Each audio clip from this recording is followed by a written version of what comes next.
this is me reshooting the video at 12:40 a.m. Go me! And I'm gonna have to retype up the whole bottom part, which you guys should look at this time because it has some pretty cool links. So first act of business, Panic! At the Disco is coming out with a new album soon, and they've released a few singles, and I know you guys don't listen to them, but you should because they're awesome, and they have an album that's pretty much just like a Beatles cover band album, except for the fact that they don't actually cover any Beatles. But you know, Pyro. I was researching butterflies today and found out that in actually most cultures, they're viewed as a portion of a soul or the spirit of a soul or something to do with souls. Mostly in Japan and modern Japan and Shintoism now. But also the Greek word for butterfly meant soul. And Chinese Confucian Zhao Shi, which I might be mispronouncing because Chinese and English is just stupid, had a butterfly about being he didn't have a butterfly. He had a dream about being a butterfly where he did not care about humanity. And when he woke from the dream, he said, "Now is that me, a man, dreaming of being a butterfly? Or am I a butterfly dreaming of being a man?" You know, those Taoists, Confucianists, they're confusing dudes. Anyways, I thought that I would start with a feminist rant. By start, I mean end, because it's been a while since I went on a good one of those, and I did the rant before, but I decided to reshoot it because I hated how it turned out.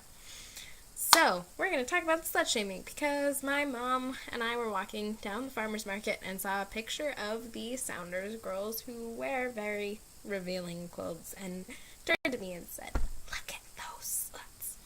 Meaning no disrespect to my mother. Well, okay, a little bit. But she grew up in a very conservative place where you didn't talk about that.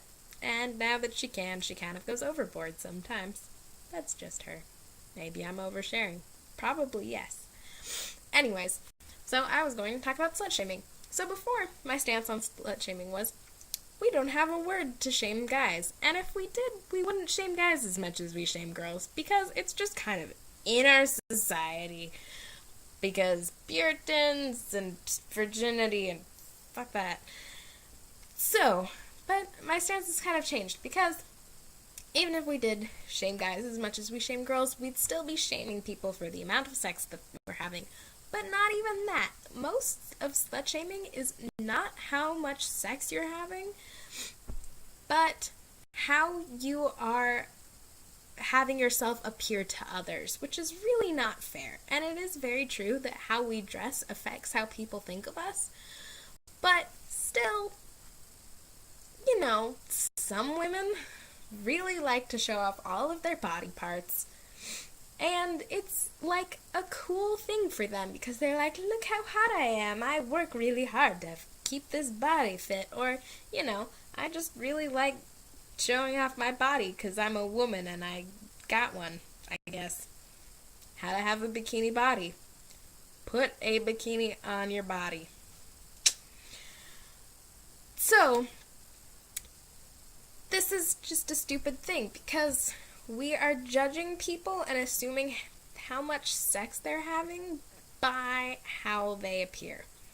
And Lacey Green went on Dr. Phil, and I absolutely hated that episode because they were all totally mean to Lacey. But there was a girl who often dressed in very revealing clothing, and she was very, very pretty. But, and then she took pictures of herself and put them on the internet, and they were talking about this guy, and he really is like a huge slut shamer, and he was like, "You loose," which is gross because actually, the more sex you have, the tighter you get downstairs.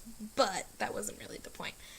But it turned out that she actually hadn't had sex in like the last year and a half, which was really not fair to her because she was being assumed to be a slut because of a certain way she dressed and the size of her boobs, which were very large,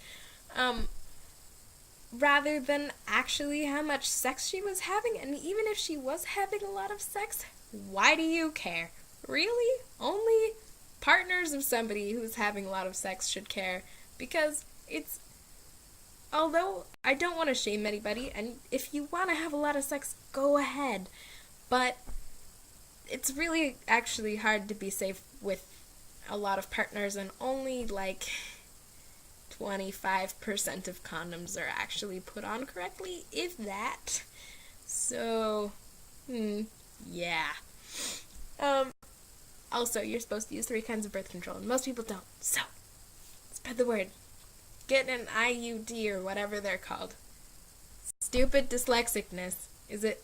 There's an IED, IUD, and the thing that you use to shock people. I don't know. But one of these things blows things up. One of these things stops sperm from going into your cervix, and one of these things stops heart attacks. It's a very wide array of things. And it's bad that I should remember that. Did I tell you about how I have to remember the difference between LSD and LDS? One of these is a religion that most of my family is part of, that is very, like, no alcohol, no drugs, Mormons. And the other one is a drug.